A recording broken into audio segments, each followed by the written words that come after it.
Welcome everybody to this virtual gathering 2 of the Active House activation of New European Bauhaus, establishing the platform. We have had 2 gatherings. One was the introductory on what is the New European Bauhaus, and following that, the Active House Alliance became a partner to the New European Bauhaus, and in that capacity, we engage in establishing a platform for exchange, for bringing up topics which are of the key and core interest in the topic of the New European Bauhaus. Right now, the virtual gathering number 2 is following in the what is still in the listening phase of the New European Bauhaus. So we try to cover different fields and interests, having covered the last time actually a visit to what was the original Bauhaus. We had an introduction to the background and what were they thinking, and then an introduction to a conversation tool on how to discuss topics for the future and future societies. How can we actually, in a design tool approach, how can we discuss that? And this today we are following up on the strong aspect of the New European Bauhaus to reach out for the young generations, the next generations, actually those who will be here in the 2050 for the society that we are looking to create. That is in particular people who are in an education process and who are looking towards how to complete their professional education, and following that, implementing their agency into the sustainability agenda. And we have the honor of welcoming 2 speakers, and then we will have a chance to have a Q&A. And it is a pleasure to briefly introduce to you, first of all, Nicole Di Santo, who is a PhD scholar from the Politecnico di Milano, and engaging on a very interesting project for the data management in the construction assets. She will tell us about this project, and within the presentation, I'm sure that you will find there is food for thought for also afterwards hearing from Nicole how she would see the perspectives and implementing and engaging into the discussion about a sustainable future.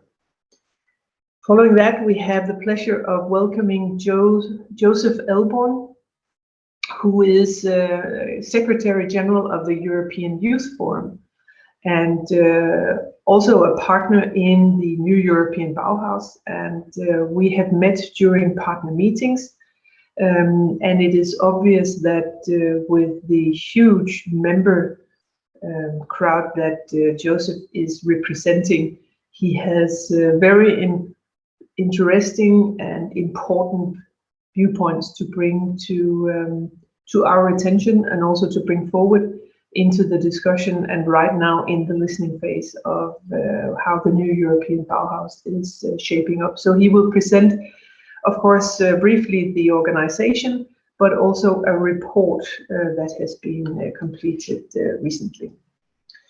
I have promised to just bring up a couple of housekeeping rules.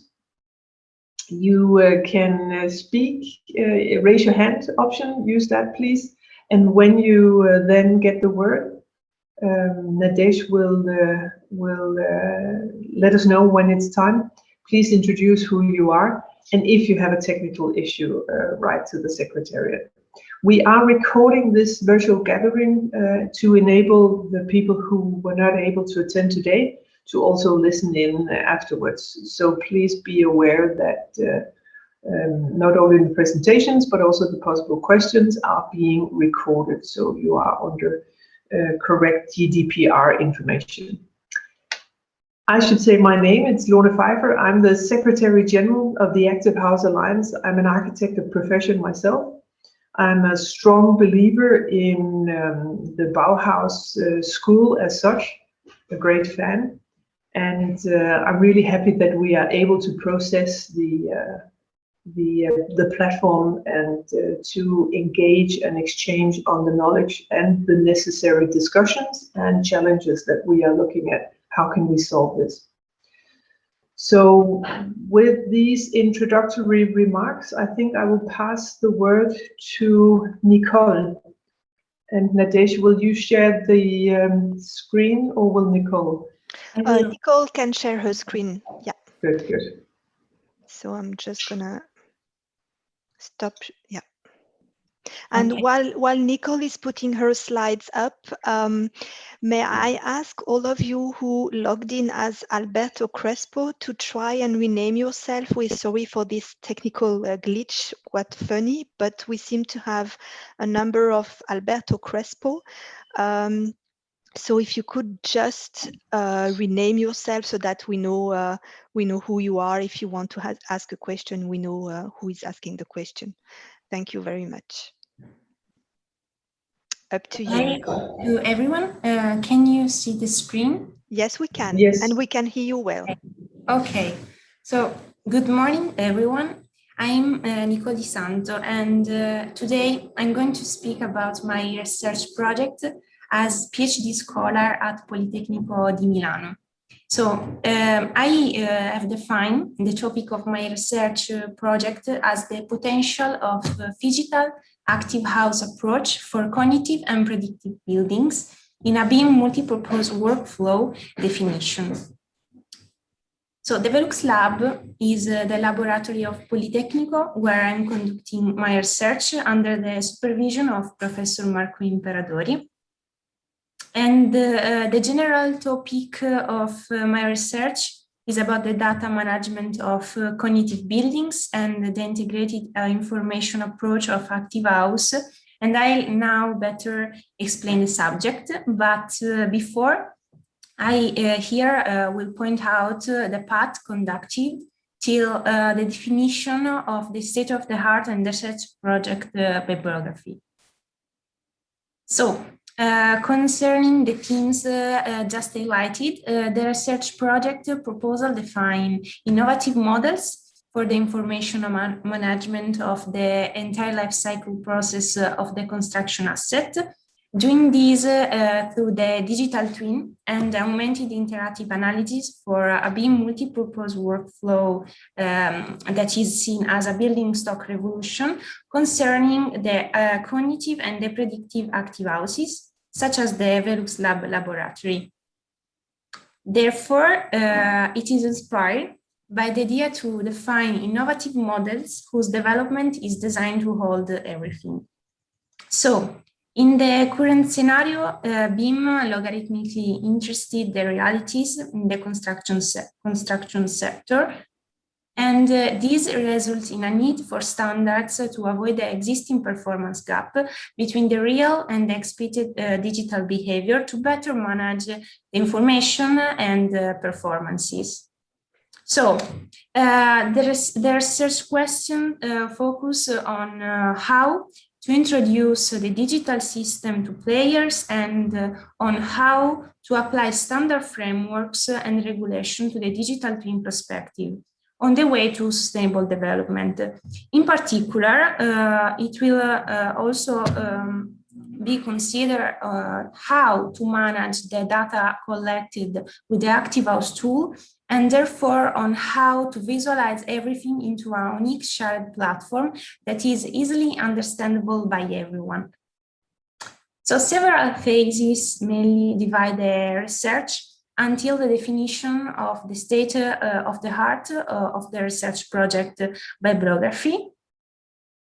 And the first phase concerns the selection of the project keywords to identify the potential references through the database search, where they were inserted the limit of the search among the affluence of studies present in the databases, with inclusion criteria or of exclusion to discard the references that were not relevant or unsuitable for obtaining an accurate first list of references.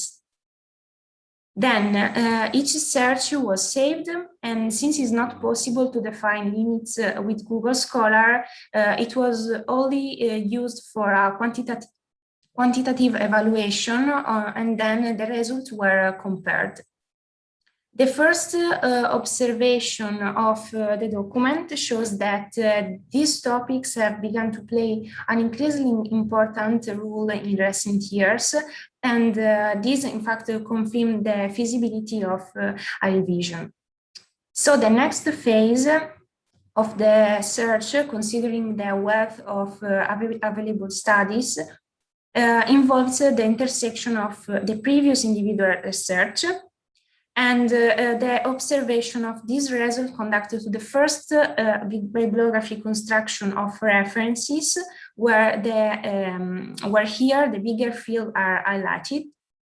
And here a bigger view collects the main topics extracted by keywords, confirming the increasingly important role, connection, and spreading of these topics. So, the research project takes into account the amount of building certification present in the global list, and a comparison across 10 certifications show, according to the 3 dimensions of environmental, social, and economic aspects of sustainability, that the Active House approach results as one of the most representative certification systems, concerning the fact that the certification process can be done with or without a membership of the Active House Alliance, respect to the others.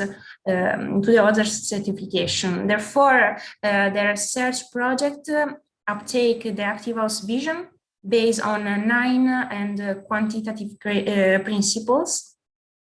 And also the Active House incorporates some of the sustainable development goals, thanks also to the consolidated platforms that is having nowadays. So here the Active House can be also present as an open tool that can act as a bridge to other certifications, becoming a broker tool. This is possible because it combines the validated Active House approach with integrated information method like BIM, and with reference to recent studies that focus on the 4D and 5D stages of the building process according to the loads and the BIM dimensions. These outline the opportunity to apply the BIM methodology to multiple areas of evaluation. So, from this point, the research project aims to deeper go into the 6D and the 7D dimension of the asset construction digitalization, pointing out the Active House approach as a tool and also as a certification, allowing analysis and comparison of various design choices with the design optioneering, and it is a support for the planning, the construction, the operation, and the maintenance of the building along its life cycle process. In particular, through the tool to hide the complexity of the data analysis collected at the operational stage by sensors, a user-friendly interface will provide the possibility to view the building behavior to users while continuing the practicalities of collecting, measuring, and qualify data. So, like a complex human system, the subjective reaction to external stimuli is accompanied by the innate ability to translate complex into the simple.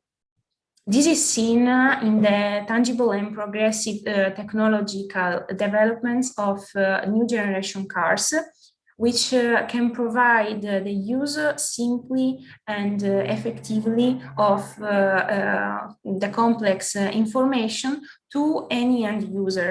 So the operational phase must become a way to read the house as a simple and not a complex object. Therefore, deepening into the 6D and 7D dimension of the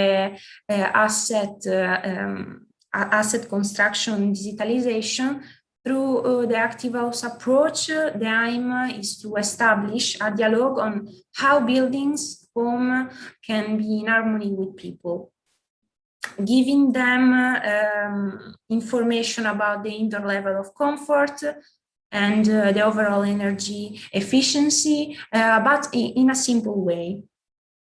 So the user habits are then exploited as instruction that progressively recalibrate the data into database. And this is a picture of one of those sensors.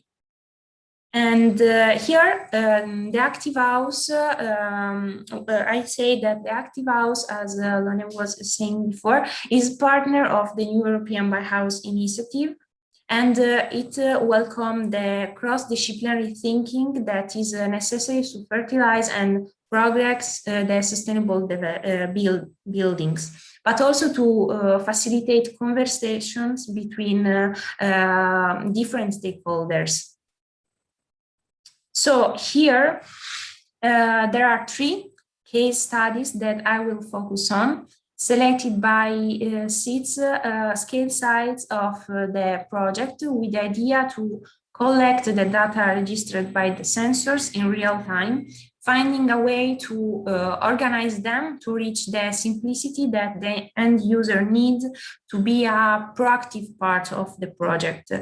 So the collection of data will inform about the correct execution of the process of the building.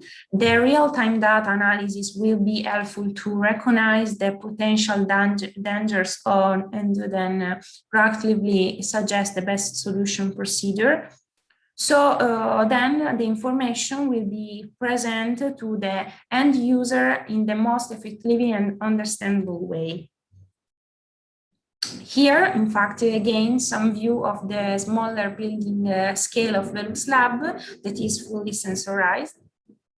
And as a last thing, I show here an intersected plan of research about the most relevant and correlated themes that I will deeper analyze through my research.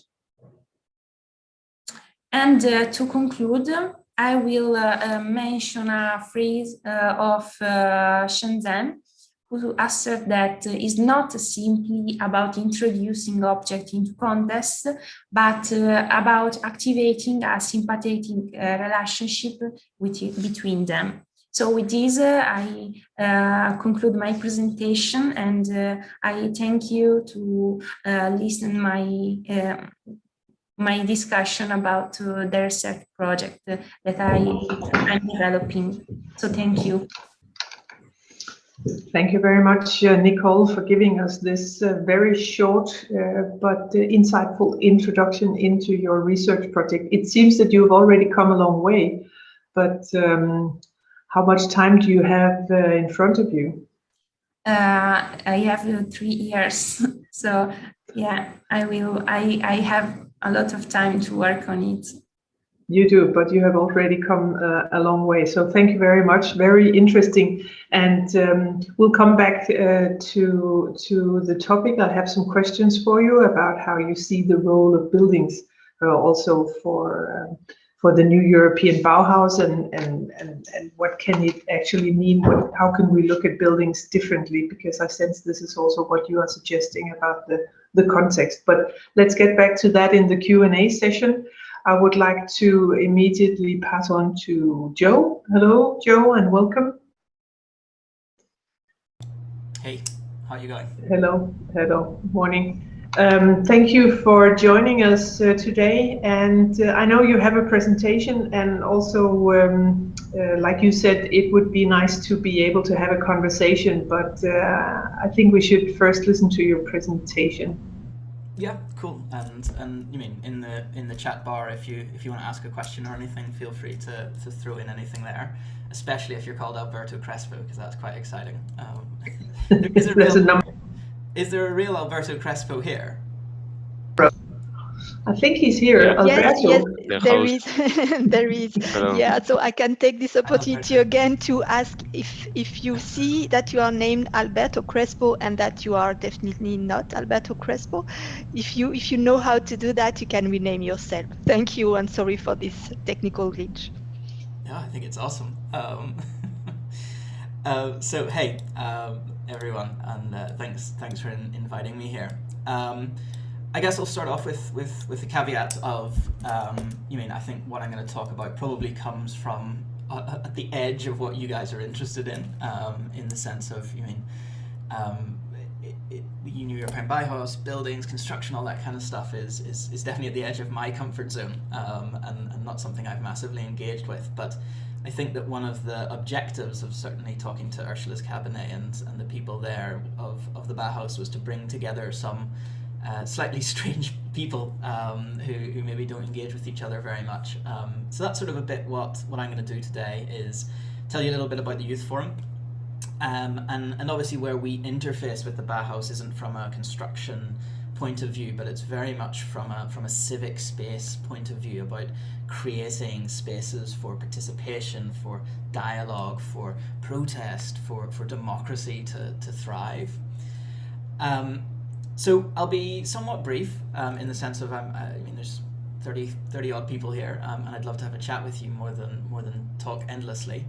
But I'll give you sort of a 10-minute-ish presentation. At the minimum, you'll know who on earth the Youth Forum is at the end of it. But hopefully I'll also throw out some interesting ideas or concepts, and then we can have a conversation and deep dive into anything that you want. So to start with a bit of context, it's really tempting to start with sustainability and all the kind of scary stuff about sort of global warming and rising sea levels and etc. etc. etc. But I think the Youth Forum itself actually takes a slightly different starting point, and that's democracy, and democracy is in trouble a bit. The Economist every year here do quite an interesting analysis of how democratic different countries are, and you can go on the internet and deep dive into all of that, but the general view is that sort of from 2019 to 2020 there's a lot of retreating in terms of the democratic strength of mechanisms, the freedom of press, the freedom of expression, all those kinds of things. And I think if we're being honest, climate change is obviously super important. Fridays for Future, young people have made it pretty clear what we think about that. But if we don't get democracy sorted, it's difficult to see how we get climate sorted, because we're going to need to take some pretty big decisions to avert catastrophic climate change. So, we're obviously under this wonderful assumption that all democracy, or all societies ultimately tend towards democracy, but as the Economist show, that's just not the case, and it's not just the Middle East and Africa as is most clear here, but it's also in Europe and the fringes of Europe. So why am I talking about democracy in the context of the new European Bauhaus?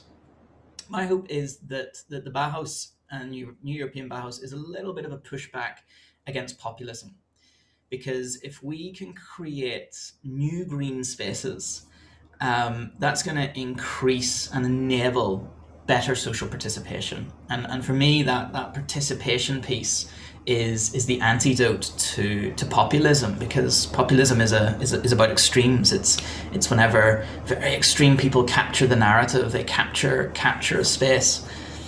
And if people are encouraged to have lovely, nice, positive, open, safe spaces to engage, then they're able to hopefully manage against that extremes a lot better. And from a totally self-interested point of view, my organization represents a lot of the organized youth and also some unorganized youth as well. But we're a huge organization, and what I'd love to see is within the spaces that get created through the new European Bauhaus, that there's a special place reserved for young people and youth organizations. Because I truly believe that if we can help those youth organizations thrive, we will be fighting a bit against the populism, and we'll be fighting against this democracy in retreat. So who on earth are we? Why am I talking here? I guess give you a very short headline. We're the largest youth network on planet Earth. We have about 108 full members, and they represent about 6,000 grassroots organizations. Some of those probably, like the Scouts or the YMCA, who most people have interfaced with, and some of them are very niche. Some of them are about minorities. And we also have all of the different political groupings within our banner. So we've got the young left, the young middle, the young right, all sit within our banner.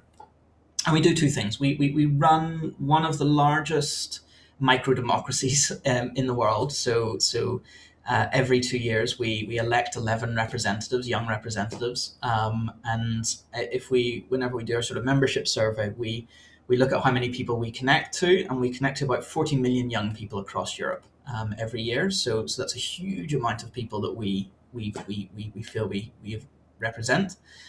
And that's bigger Europe. So that's not just the 27. That's also the Russia, the Baltics, and other places. And what's sort of special about this group is obviously that they take the passion, the excitement, the diversity of young people, and they bring it all together somehow.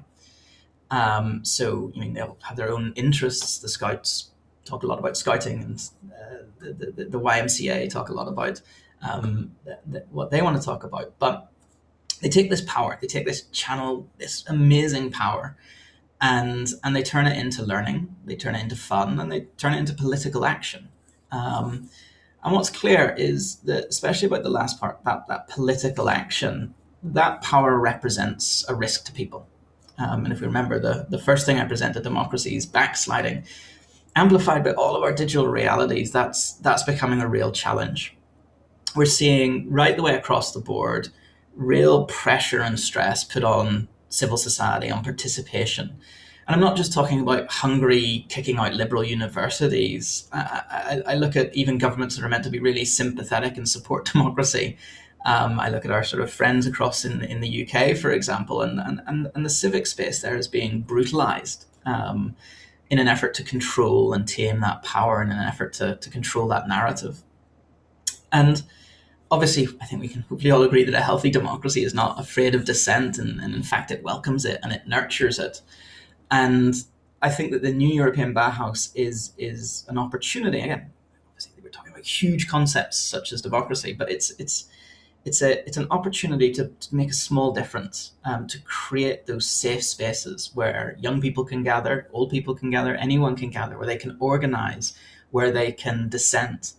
And where we can start pushing back against a bit the rise of populism. And if we can do that in a green way, all the better. So to give you a few facts and figures, and again, I won't spend a huge amount of time on this. I'll send this presentation around to everyone, and you can read the reports as you wish. But some of the statistics of sort of the shrinking civic space, so that space where we can gather, where we can dissent, is pretty shocking. So this data is from about over 300 youth organizations who participated in a big survey we did last year, and you can see that there's a massive difficulty in participation. There's also fear. So again, you guys are all architects, and your brains are completely different to mine. And I'm assuming you can think and create spaces which feel safer. I'm sure that's something which you guys can do, and that's something which might be really important moving forward. There's a lot of organizations have real difficulty in organizing. So the new European Bauhaus, the creation of public civic spaces, can help that public assembly. And all that taken together, I think there's a real clear evidence that the civil society, civic space is under threat. And again, the European Bauhaus is by no means the solution to end all of this, but it can be a little bit of it. And I think if we integrate these kinds of concepts within our design, things which answer some of the things which are putting pressure on the civic space, that might be really interesting. Turning to a bit then the sort of hope, I guess, is there's obviously a massive momentum behind sustainability as a concept. And I mean, we've got tons of research on the different generations and their attitude towards purchasing behavior, all the way to sort of major lifestyle changes. It's really clear that the young people want to do something about sustainability. We couldn't be more clear. So there's a momentum behind that as a topic. And I think that what Ursula and her team know is that if we don't have a social revolution beside the technological one on its own probably isn't going to be enough.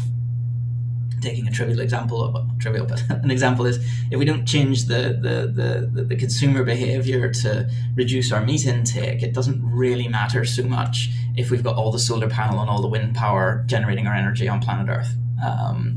So there needs to be that balance, and one hopes that Europe is a place of regulations and lots of very, very, very long and complicated paper. But the new European Bauhaus is in our view a really nice opportunity to put some symbols out there in the wider space, obviously through buildings and art and architecture, which I hope can start to reframe some of this. And that might sound a bit crazy, but I've got a personal story from my world that and I'm sure that you guys as architects probably believe it as well. Like, it can be done. So a few years ago, I did a big project with Greenpeace, and we got invited to their offices in Amsterdam. I don't know if any of you have seen this amazing building, but it's obviously, being Greenpeace's head offices in Europe, is put sustainability at the forefront. And what was super cool is we just, for the first 60 minutes, we had 3 days of meetings or whatever. For the first 60 minutes, all they did was take us around this really, really, really interesting building, and we looked at the sawdust that they put in the toilets instead of using toilet water, and we looked at how they were recycling the water from everywhere in the building in like really fancy, complex ways, which I have no idea about, but looked really, really interesting. And we talked about it, and one of the things that sort of struck me is like, this doesn't, yes, of course, Greenpeace is obviously a key environmental campaigner, but it doesn't have to be a Greenpeace building. It doesn't have to have Greenpeace over it. If we'd gone into any of these, if we'd gone into this building in any other context, they've still had that same conversation. And again, I think that's where, just to try and sort of color in the picture a bit, where again, really interesting building design can start to kind of embed this kind of message that green can be cool or interesting, and you don't even have to necessarily talk about green. It can just be there. So to close, basically, we also have a ton of data on engaging youth. And so one of the things, obviously, Ursula's Cabinet and others are sort of really keen is sort of learning and working out how to get youth involved, not just in the European Bauhaus, but in sustainability as a wider concept. I could talk for hours about this, from sort of audience segmentation and participation theory and psychology, but I guess I've got a limited period of time here, so I just want to make one point really, which is if you want to engage youth, make it fun. It's pretty simple, and you can dig down into that and it gets very complex very quickly, but I know that sounds almost silly to say, but I promise you that if I look at 95% of all of your communications in the public space, they're educational or informational or clever in some way, which is literally the definition of not fun.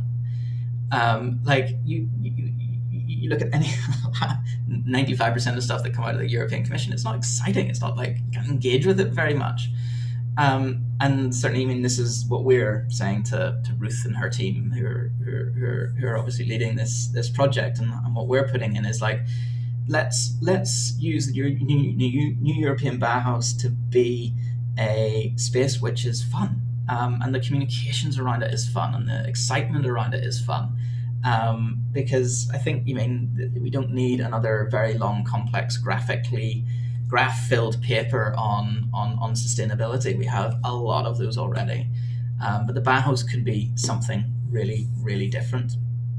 So anyway, feel free to ask me questions about that. I'm happy to go into different bits about the psychology behind that, which all sort of links to the sort of value systems of esteem and gathering esteem and these kinds of things. But I don't want to jump into that before closing. So I guess I've got 3 calls to action to finish. You guys are going to be participating, obviously, in the Bauhaus. So whenever you're building the spaces, please consider youth, and find spaces to kind of answer some of those threats or fears. When you do engage, make it fun. And third, don't lose sight of the bigger picture. We're literally fighting for democracy here, and I know that sounds dramatic, but it isn't. And don't lose sight of that, because there's big things happening. So anyway, thank you very much. Lene, over to you. Thank you. Thank you very much, Joe, and congratulations on the work that you do. It's beyond doubt incredibly important, and keep fighting, keep pushing for an incredibly important agenda. I think it's very interesting that you relate this to buildings and give us some advice also for looking into the future. There's a lot of food for thought for what you say. Can I just ask a question for your last slide, when you talk about esteem and talk green without talking green? Can you exemplify that? What is it that you mean in terms of buildings, esteem in buildings? What would that be?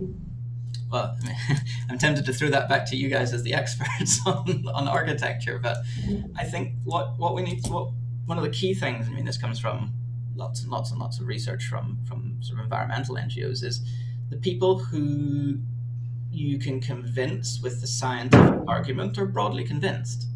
I personally buy slightly more expensive electricity because I want it to come from more renewable sources. I personally eat a bit less meat because I want to engage in more sustainable behavior. So I'm convinced, all my friends are convinced, I guess most of you are probably convinced, but we need to recognize that we are the elite, we are the exception. Not most people don't speak English as a in these kind of big forums talking about politics and things like that. Most people do a lot of other things. More than, I think it's 50% of the European population, it hasn't got a university degree. I guess everyone here has a university degree. We're weird, and so we were always very tempted to talk in terms that convince us. So you can sit me in a room and you can show me lots of graphs about warming sea temperature and that causing catastrophic ice melts, which then causes sea level, and I'll get it and I'll work it out and I'll go, okay, that's really scary, we need to do something about it. But most people, that's just so far from their daily reality, so far from anything that they care about, that we need to really remodulate how we speak about green and sustainability, because it's seen as a purview for the elite and for the rich and for the other people. Okay. And that's what I mean. So how do you design spaces that you, again, it's sort of the Greenpeace example. It's like, if it wasn't a Greenpeace building, if it was a different type of building, a Velux building, how can you make it cool that there is lots of sustainable stuff, but actually it just looks really cool, or saves you loads of money, or does something which these people really care about, and doesn't sort of virtue signal all this kind of sustainable graphs and that kind of stuff. Mm-hmm. Okay, really interesting. I guess it's a combination of the social and the technology, like you were mentioning, that engaging with buildings, or possibly gamifying also how you relate to buildings, making it fun and making it matter to you.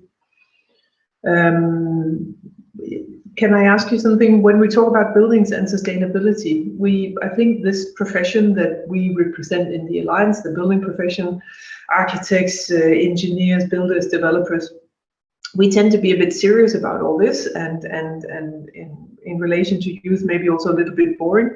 I think it's also because there is a huge feeling of responsibility, because buildings matter so much. It's 40% of the CO2 emission or footprint generally that comes from buildings, meaning we would really do a lot if we can change that. I mean, it's a huge aspect of the solution, and the discussion is ample onto what are the solutions. But there's also something about ownership of building, or the right to homes or housing. And I recently read an article from a very established investor who said that generally there is a big generation theft happening. That the current generations, older generations, are in a way stealing away the possibility for the younger generations to have access to reasonable homes, affordable homes, the freedom of choice and where you can live. It's so limited because buildings and homes in particular have become very expensive. And that is like a fundamental problem, which may not be about how green the building is, but how affordable and accessible is it actually, and how can you get a choice of not even just how it is green, but even about where you can live in reasonable spaces. Now that there's been a lockdown, confined spaces have been quite a nightmare for those who've been subject to that. Is it something that you are discussing in with your organizations or within the youth forum? Yeah, for sure. I mean, there's lots of ways you could cut that. Intergenerational justice is sort of where I'd probably see that almost landing. And there's a lot of conversation around sort of intergenerational justice at the moment, specifically from a sustainability point of view, because if you look at sort of carbon budgeting, right, and you take the sort of class the boomer generation, they'll have used up all the carbon budget just themselves. There's nothing left, and that's obviously a pretty big problem if they continue current behavior. So that means that by 2050 there's no carbon budget left, which doesn't leave a lot of room for doing very much. So that's obviously that's a topic of conversation. With regards to inequalities, obviously there's a big discussion around that, which plays into what you're saying. And there's sort of two initiatives that I'm aware of, one of which is the Schools for Future, which is sort of proposing the idea of an analysis of every new policy from the European Union based on intergenerational justice. We're also, as the Youth Forum, proposing a youth test where we look at policy from a wider youth point of view, and suggesting that all legislation also gets tested on some of these criteria in terms of, if you do X, the impact on the 2050 generation, as you said at the beginning, will be potentially Y. Is that a good thing or a bad thing? And the idea is obviously just to build that kind of critical reflection into the policy-making process from a youth angle. So it's definitely something we're talking about. I mean, we haven't massively dug into the housing issue. Again, I think that's probably, we sit at quite a obviously European level, and that tends to be more a competence that would sit at a national level. But within us, obviously, we have the national youth councils of all the different members, and we've got 52. So we've got the German Youth Council and the French Youth Council, and those are the kinds of things which they obviously can deep dive into. But it's definitely on our radar. Intergenerational justice, I think, it's going to be an issue for the next 5 years. It's going to rise in terms of the political attention paid to it. Very interesting. I think it's very relevant for us to consider, and possibly we would come back to you for some advice on how this can be included in the programming of buildings, or maybe actually it's more the reprogramming of buildings, because 90% of the future buildings are already here, so we are already looking at them. we can easily build new buildings that are really sustainable, but how do we convert the existing building stock? And that is, in fact, the new European Bauhaus. That is the core, the renovation wave. How can we enhance and accelerate that? And that is, it's not always considered as sexy to talk about existing buildings as to talk about creating new and latest tech. And gamifying a 100-year-old building is also possibly a challenge on how you relate to it. So we may come back to you for some advice, or if you have some of your members who are able to give us some inputs on what designers should include and think about when renovating buildings, so that there is inclusiveness and participation, and basically leaving no one behind when thinking about that. I think we have some questions in the chat, so I better pass on the word to, and that would be for Joe and for Nicole, who are both here. Sorry, Vitalia, you have a question, a concrete question. Would you like to speak, take the word and speak it, introduce yourself basically, quickly? Yes, thank you very much. I'm Vitalia Petri, pharmacist, also involved in urban transformation and building resilient cities. I am based in Brussels and also was following quite closely this European Bauhaus initiative, which I found really nice opportunity to reach directly EU citizens, including youth. So my question would be, within your organizations and your work, what was done concretely about really inviting youth to participate in this dialogue through conversations, through feeding co-design phase, like sharing examples, ideas, challenges that they like? Because what I see so far in the events that been organized, it's very representative. And also, like today, I think we don't have any young person between us. I know there are a lot of cameras that being off, but I mean, there's always representation of the groups, of certain groups or organizations, and I really see lack of direct involvement of youth. And youth is very connected to screens and to digital world, and many events now being organized digitally. So for me, it's really like we are missing opportunity to interact directly with youth. Okay, now maybe we are 11 o'clock and all young people are at school, but it's also about adapting times of the events and bringing our kids, the closest that we know already about. I think it's about participation and citizenship and building the sense of social responsibility. Yes, there are a lot of, anxiety, eco-anxiety and grief from the sense of youth, but I think it's really about direct involvement. So how can we work in the remaining time to include them directly, not through organizations which become very administrative, like Joe, you said, it's very theoretical, very administrative, but taking direct part in what we are doing as parents, as adults, and bringing youth in. And maybe intergenerational. It shouldn't be only for youth. I think they are very clever, they are able to interact, and they can come to in this interdisciplinary, transdisciplinary dialogue to come into different moments and different events. Thank you, Vitalia. Thank you for that input. Joe, do you want to comment on the direct participation? Because I'm sure you have experiences on that. Yeah, it's a it's a long conversation. So you've got there's a tension. You either have organized youth and youth organizations which collect lots and lots of data inputs, thoughts, and elect a group of people who then represent and speak for that group of people, and that's what the Youth Forum does. So we expend a huge amount of energy doing these big internal democracy processes. Anyone can put a paper on the table and say, we want to debate it, we want to see if this can be a European position on something. So that's one mechanism. And I have to say, the team of the new European Bauhaus have been really welcoming to us. They've encouraged our participation and asked for us to do frankly more than we can because we're limited by capacity.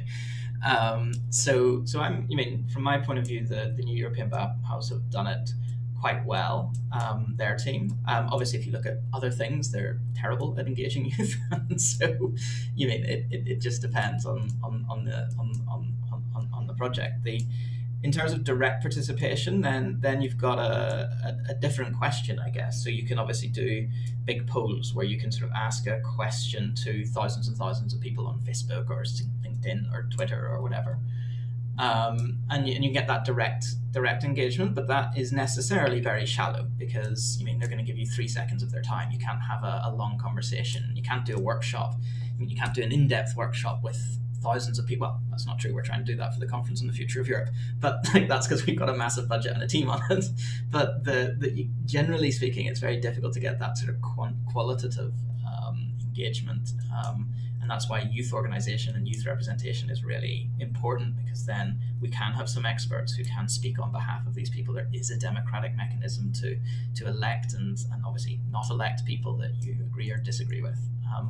So it's a tricky question, but I think the Bauhaus have done well. Yes, I mean, you're always naturally going to get at sort of senior European level, probably a few more people with grey hair, but there is an effort to include youth, at least in this initiative, which is why we're relatively supportive of it. Obviously, we're in a creation phase, so who knows what's the end.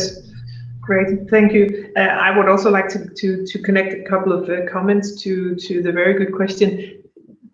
Youth, what is youth? Well, we focus on the younger generations here. That is what we can see within our agency in the Alliance, that we can give words to somebody like Nicole, just looking into her research career and trying to inform buildings and how we program buildings of the fit for the future already with the people under education and looking into research topics now.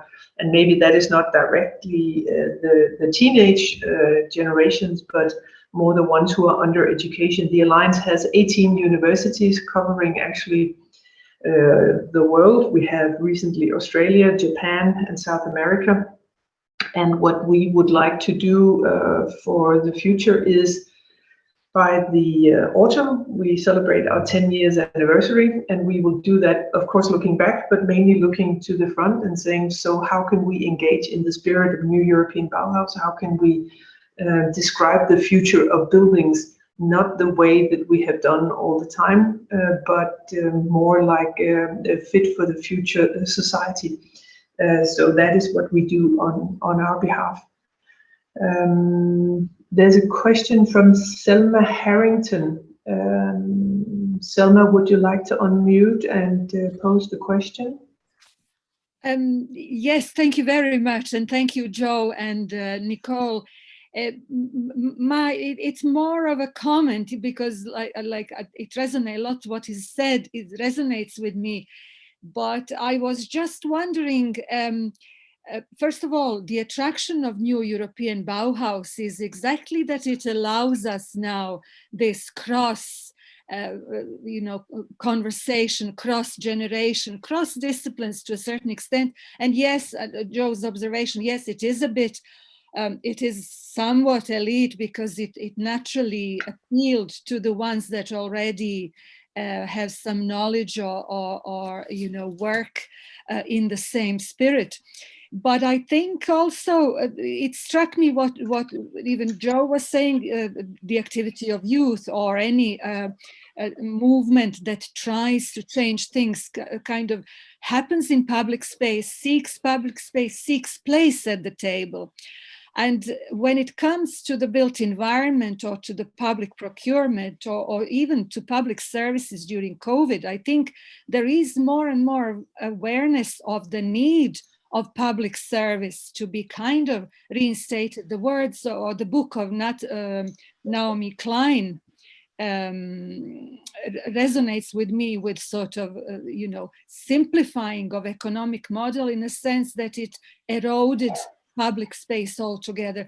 So I am wondering, is this, as this opportunity is given to us through New European Bauhaus, to actually contribute to the brief development? It looks to be and brief is a multiple of briefs, obviously. So it's just that thinking how to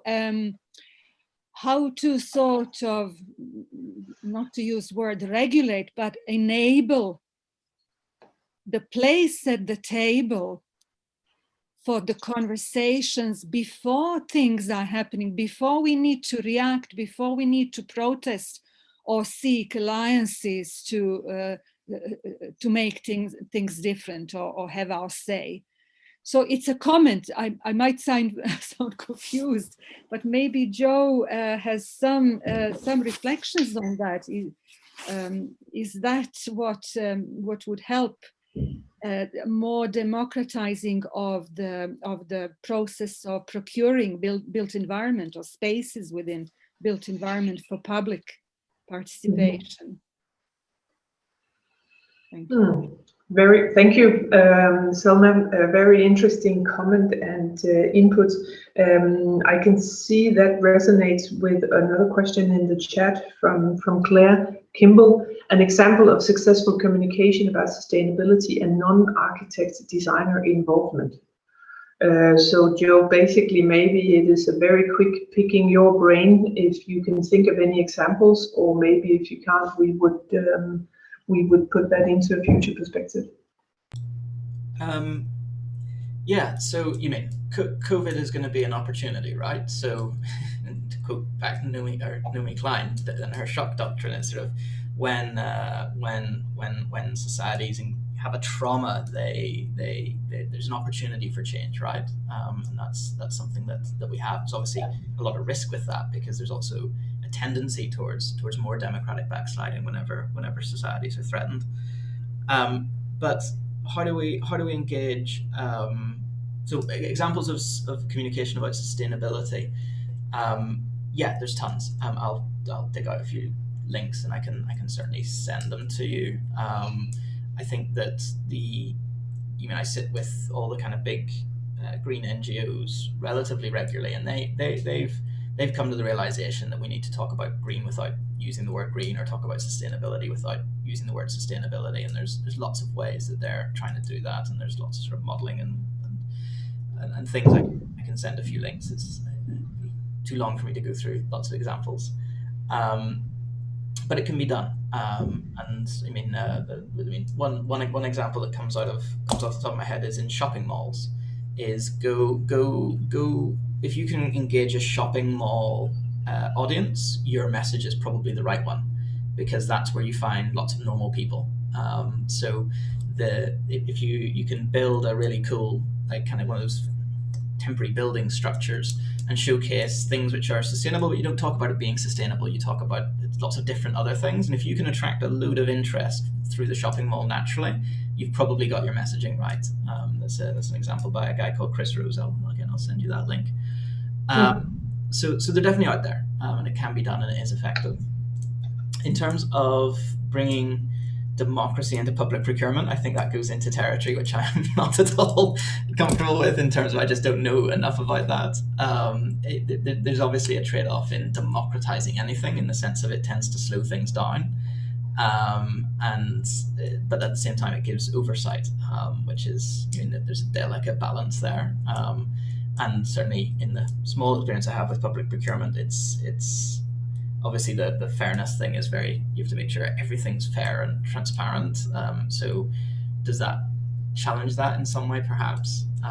But it's also, maybe it comes back to what we were saying at the beginning, is like this kind of youth test, or this intergenerational justice test. It's like, if you're looking at sort of tender criteria or procurement criteria, is there something to add in there that the people who are doing the assessment do reflect on that question of, like, what does this mean for people in 2050? Is this building gonna last that time? Is it gonna, it's maybe another way. Is it going to be flexible enough for next generations to be able to adapt and use and reuse and change it? Or is it fixed, for instance, for a nuclear family pattern? So you need to move if you change that family pattern for some reason. So yeah, and co-living, I guess, is also going to be a huge topic, which I pick up. Access over ownership is something that I hear a lot, that the younger generations will not accept that there has to be this ownership. where access is actually very interesting. And you are telling us, I can hear, without you saying it, Joe, you are telling us to talk about the building without talking about the building. It doesn't have to be how it is green, but it has to be about the opportunities that the building would offer inside, but also in particular outside the building in terms of participatory spaces, public spaces, which are also here in Denmark, there where I'm sitting, people are talking about new public spaces, for skaters and so on. It's very focused on boys. And elderly people will not find a place to sit, or girls who maybe not be skaters will not find a place. So how we code public spaces is actually quite important. That has to be inclusive as well. Thank you very much. I think we have covered the questions and the comments in the inputs. You are welcome to please take note of them yourself. There are some tips from both Vitalia and Derek to also further look into something related to what we have been discussing. I would like to actually pass a question to Nicole, which I indicated at the end of your presentation, because what we can see in the Alliance is to try to give, as I said, voice to the younger generations, the ones that will be professionals and virtually shape the built society that we are looking towards. So, Nicole, what would you say, in your perspective, would be the most important aspect for programming of buildings and to observe for us from your perspective? I think that, thank you for the question, first of all. So I think from my point of view, that is also influenced by my research project, because I'm really focused on these topics that I presented. But one of the most important point is again the communication, and the communication in all of its how can I say, point of interest. So it's not only the communication that involved the young user, but all of the users. So if I think about my research project and also this question that you just gave to me, I think that the first thing that we have to consider is how users, how people that are living inside a building can interact between them and with the building. So again, speaking about the building without speak about the building. So I think that this is the most important thing that has to be at the center of the project at the design stage, but also in all of the stages that are involved after. Also referring to the existing building. So if I think about the existing building, how can we, which is the most important point now, I think that again is the user, but not only the user, is always the user and the building, the user and the environment, and then the building and the environment. So this is the thing that I have here as a reminder that I cannot see. Right? Yes, this is what. Thank you. Okay, great, thank you. And actually, we have a question for you, particularly. I think it's from Claire. Would you like to speak and pose your question to Nicole? Sure. Hi. Thank you for your presentation. And I was just wondering, the platform that you're developing, is it supposed to be used by architects and building designers and contractors, or is it supposed to be used for the homeowners, the end users of these buildings? Actually, the platform is something that can be used by the designers, and in fact, I say that is referred to what is already existing. So the open tool of Active House is the starting point. Then there are the sensors that are inserted into the building, so the user is analyzed by them, and then there is the visualization that is important for the user but also for the designer. So the user react looking to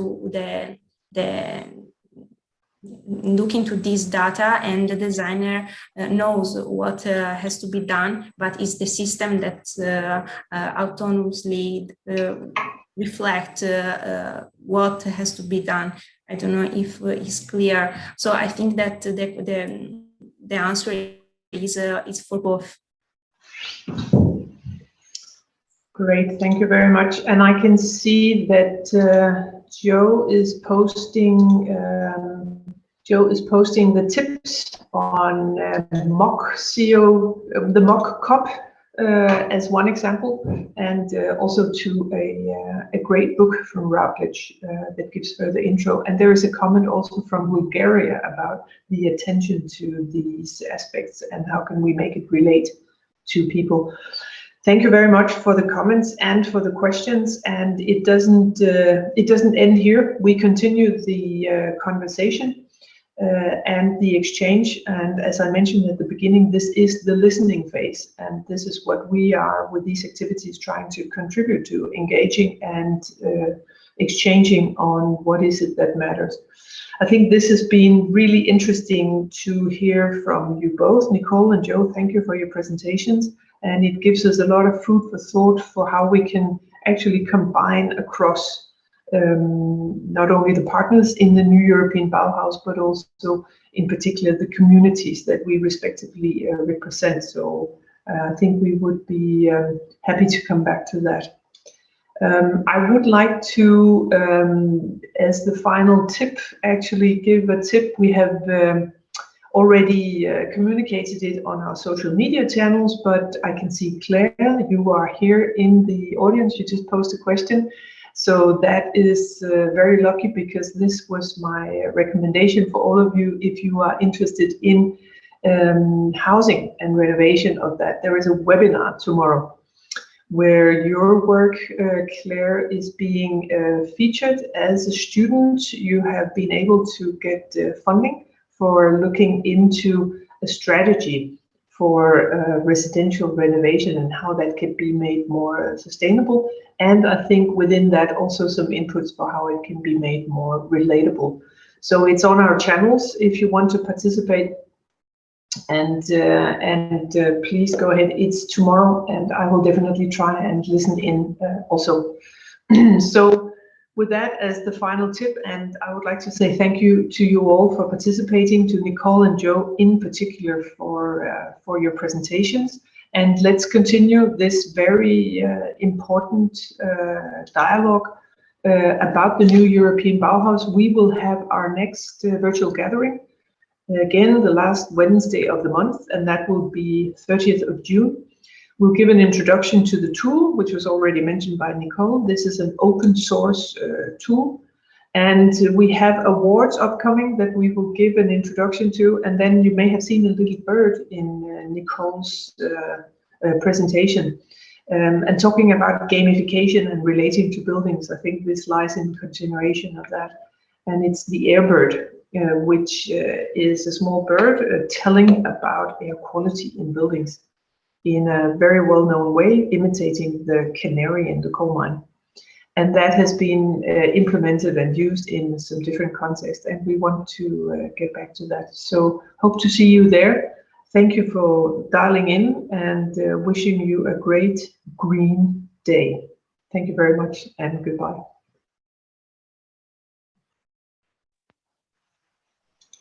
Thank you. Thank you all. Bye-bye. Thank you. Bye-bye.